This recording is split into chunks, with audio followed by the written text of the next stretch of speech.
Hello.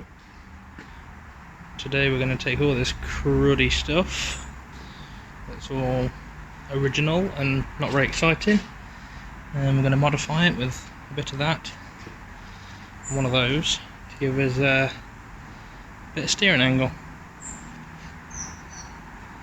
That's for the future. That's going to be next year's YouTube stuff. That's all we're going to say about it today. Nice new extension lead.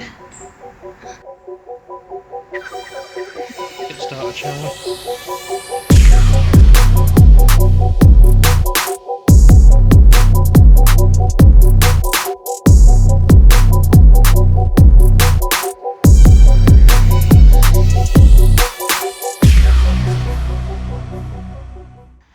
Right, so first thing I'm going to do, dust shield, disc, all that crap, taking it off this one already. ABS sensors out, just go in there.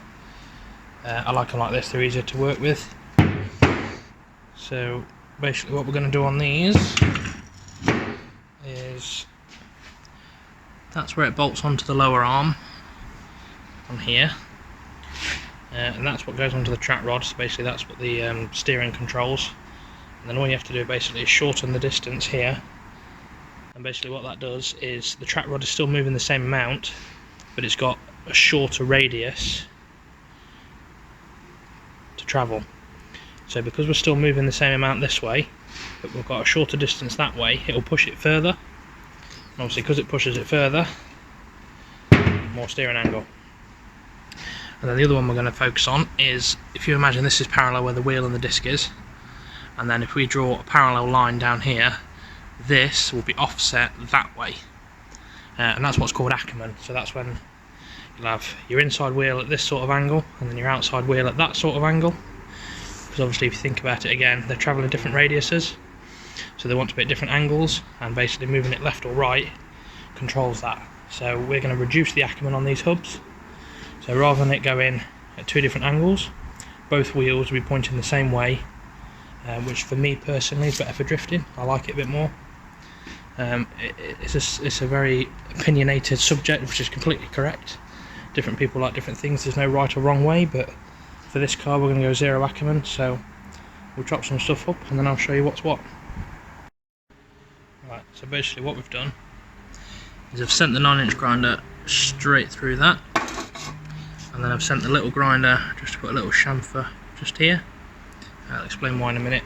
I've got some uni strut, tack that to the ramp just so it's secure, bolted the hub to the uni strut, and then made sure it's completely parallel with the uni strut, and that's going to be important in a minute.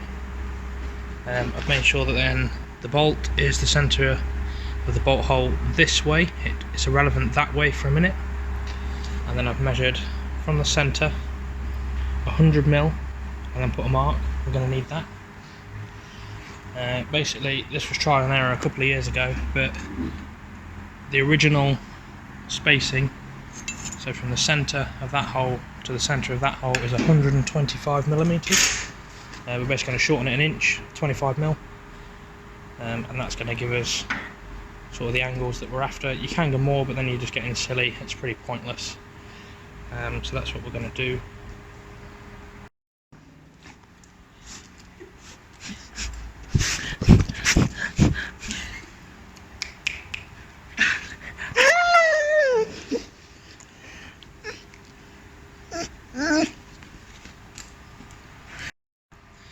So, cleaned up all the edges, spend your time, grind them up.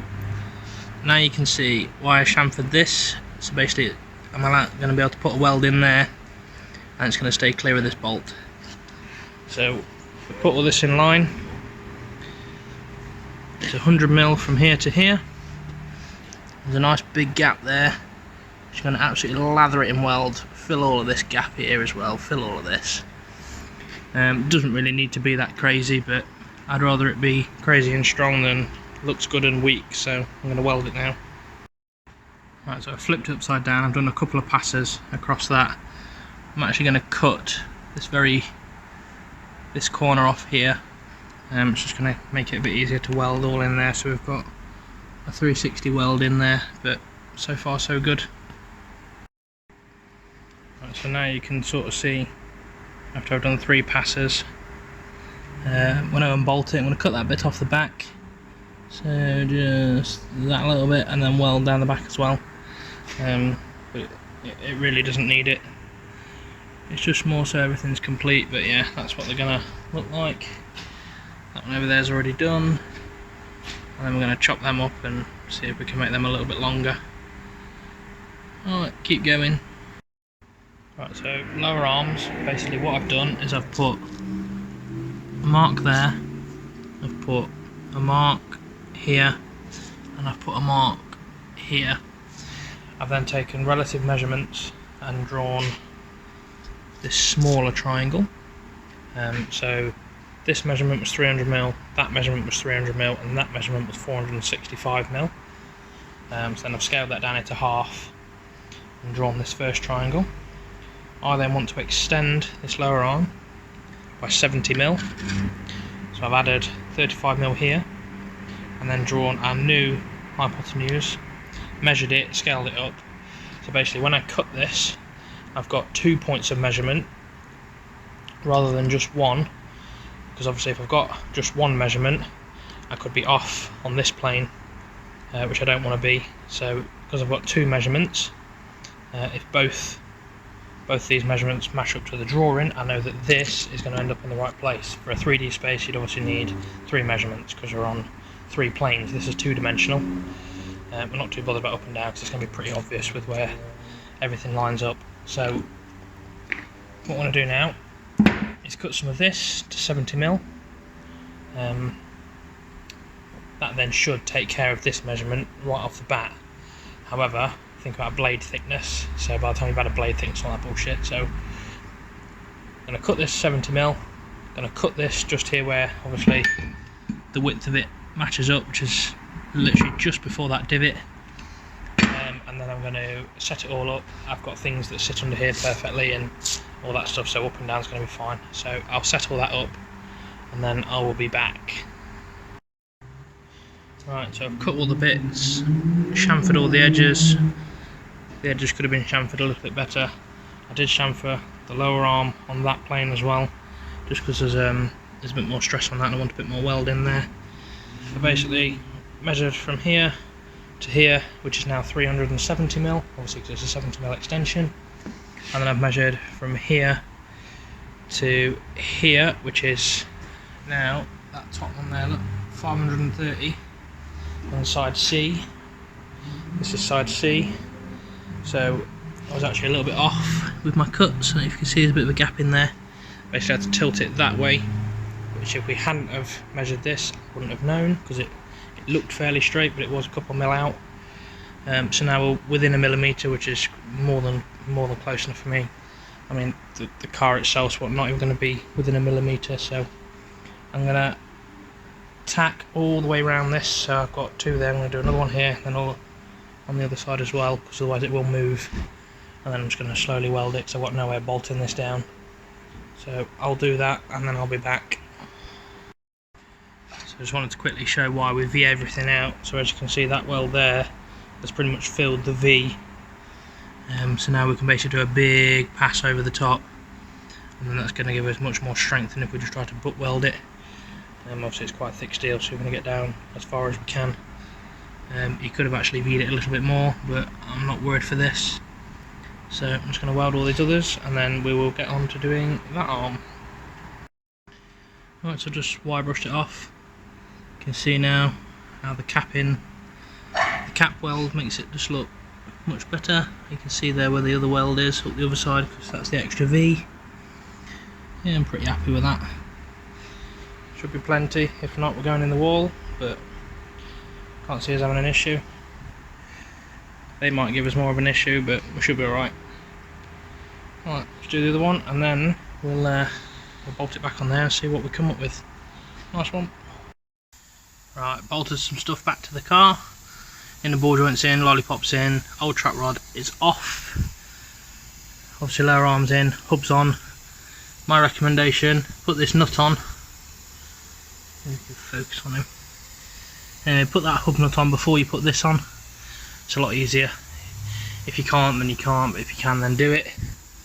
The finest max speeding rods, they are the damper adjustable ones, so I don't care what you say about them, they've been good to me, so I'm running them.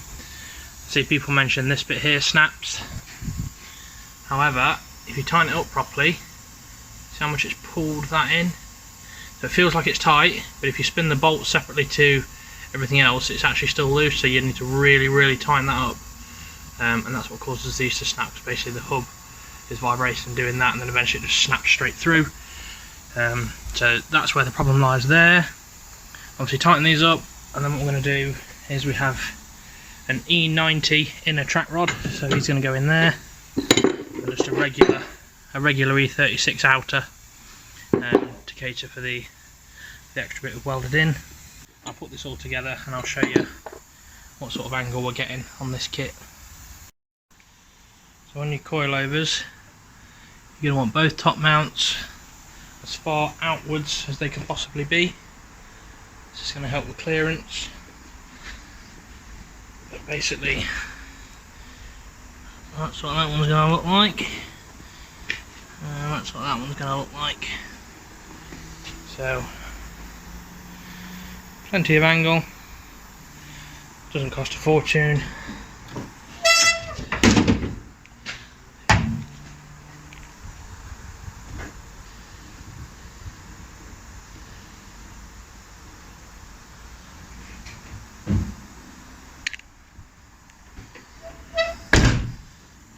The only bit of trimming I've got to do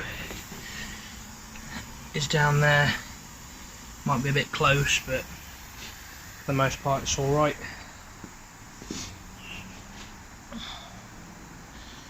Obviously it'll look better once it's all aligned and everything, got the rack centred. So that'll do for today, I think. I'll see you all later.